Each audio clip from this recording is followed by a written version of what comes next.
So rates of pelvic floor dysfunction in men and women increase as we get older. So women go through menopause, men can get through menopause, which is really andropause, where we see a drop down of testosterone and a drop down in estrogen. Wait, menopause is my new favorite word I do on the not have planet. menopause, by the When does way. it start? Tell me about it. And can I tell my husband that he seems PMSy because he's approaching Having hot menopause? flashes over here. Getting hot Honey, you flashes. seem really emotional. Are you feeling menopausal today? Menopausal today. I don't know actually when it transitions for men. It's more gradual versus we have kind of Of cut course it criteria is. for women. Yeah. So for females, they go through menopause roughly around age 51, 52, and it's marked by a full year without a menstrual cycle. And estrogen comes down pretty significantly. And then in that lower estrogen state, that's where issues with pelvic floor stuff goes up. And issues with bone health are two very big ones that we see as individuals get older. Subsequently, they're being told that they shouldn't be lifting. And so we're really trying to counter this. And so what do I mean by that? If our body is getting weaker, which it does with age, but we can really fight that with keeping up with resistance training, then your pelvic floor can get weaker as well. And estrogen, to not get too kind of sciencey and in the weeds, estrogen helps with the ligaments around our pelvis to help give our pelvis support, and it helps with our bone mineral density. And what that means is that if we don't have as much of that static support around our pelvis, we have to focus on our dynamic support, which is our muscles.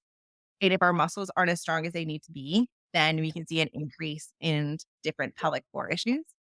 And then we see that we have more risk of osteoporosis or osteopenia with individuals who are older. Osteoporosis is an interesting one because there has been thankfully this big shift. Our muscles respond to load, so we load them. Our bones respond to load, but have you ever tried aquafit or chair yoga? Is like the knee jerk reaction. Don't do anything that's going to cause you to load your bones because you could have a fracture. And I would argue that we're seeing more research that is saying we need to keep our bones strong. And there was a study out of Australia where they got individuals with osteoporosis to do a exercise program for 8 months, 5 by 5 at 85%. And not only did they get stronger, but their bone mineral density actually improved at the lumbar spine and at the femoral neck. So at the hip and at the in the low back. And was really countering some of this messaging around not doing things. And so we're seeing these individuals start to walk into gyms. And I think that's so great. We've had people on my team I teach with in the Institute of Clinical Excellence. They do fitness programs and people have walked in and said, I really want to make sure my osteoporosis is under control. Or like they've said, my doctor says that my bones are weak and I need to work on that. And I think that's great. We're seeing this shift. And then from a pelvic floor perspective, I think as individuals get older, unfortunately, the amount of times that they get recommended for conservative care, which is going to pelvic floor PT, is less. And they are more likely for their first kind of medical intervention to be surgery or medication to change bladder flow. And we are really trying to advocate for getting them into pelvic floor PT, getting them into gyms, and creating this resilient older person. Because let's just be really frank, like pelvic floor dysfunction as you get older really means you pee yourself. Or you poop yourself, or you feel Oh, heaviness bummer. around the vaginal opening.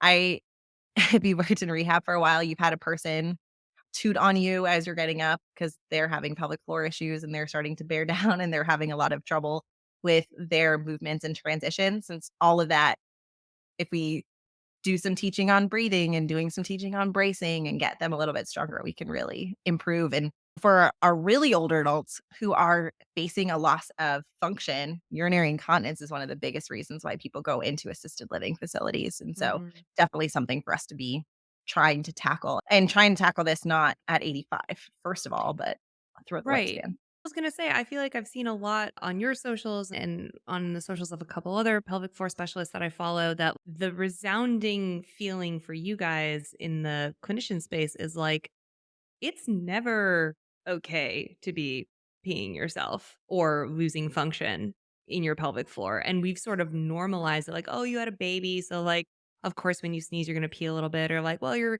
doing your 1 rep max, even if you're a young, healthy person. So, like, of course, when you bear down, you're going to pee yourself. And like, you guys are saying, like, nah, like, let's not make that okay anywhere because it means you have an issue that you're obviously not dealing with.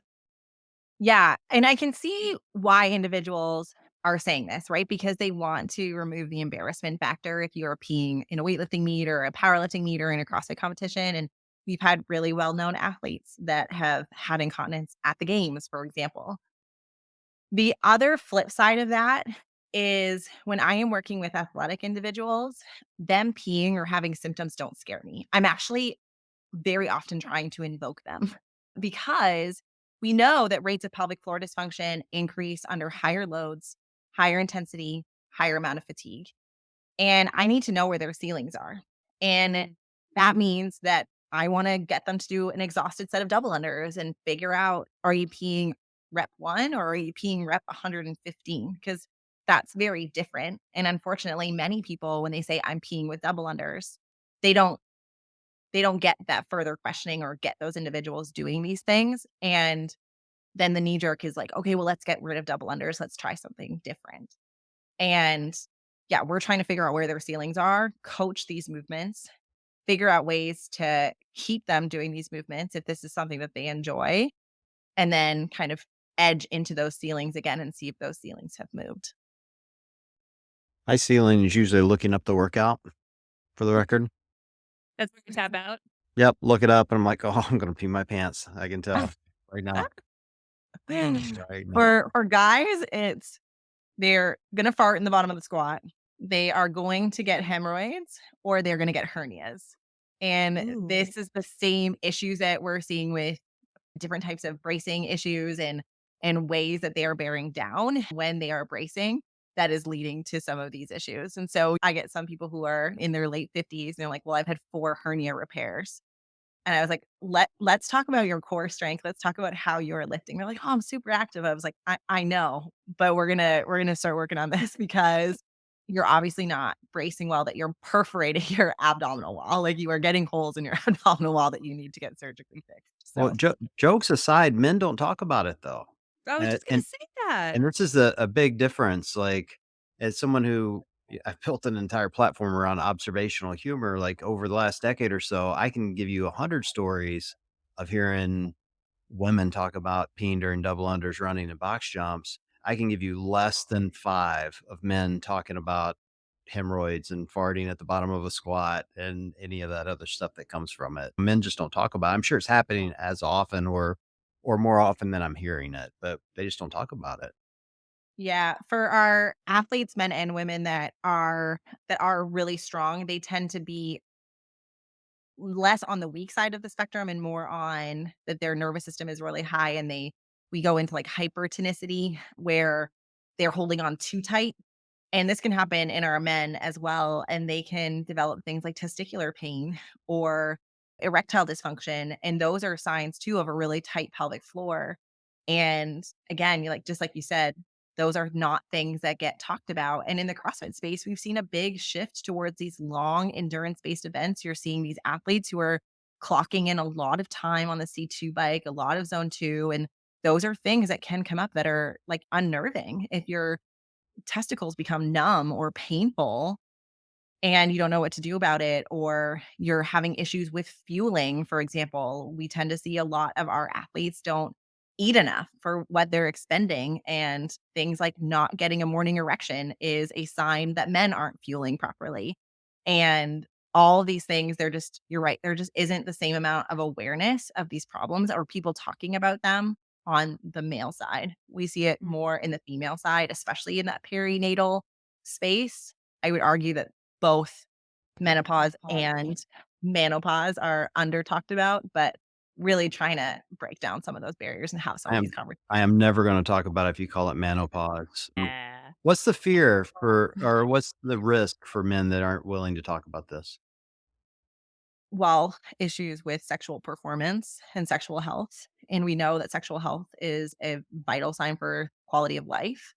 Individuals with really tight pelvic floors can oftentimes be misdiagnosed with things like chronic prostatitis, or they think they're having infections all the time without positive cultures. When that is happening, sorry, positive cultures being like a P test that doesn't show the bacteria that we would think Yeah. is there for an infection, then they're kind of stuck not knowing what to do. There's a big perception when you go to pelvic health or urologist that for some of our men, they don't want a finger up their bum, which can be part of a pelvic floor assessment, but does not have to be part of that assessment. And talking about these things can be quite uncomfortable. And the more, again, these conversations start to happen, the more normalized we can make it. I think for a lot of people, the trigger is some of the sexual dysfunctions because it's really alarming, and they go to their doctor, and sometimes, again, they're given medication, especially depending on age, and that referral to PT isn't given, especially if they've done ultrasounds and other tests to make sure that there's something wrong with their bladder or their prostate or whatever that may be. But yeah, just living a long time with thinking that they're not going to be able to have the sexual satisfaction or live in their sexual being the way that they want to. So many new fears unlocked now.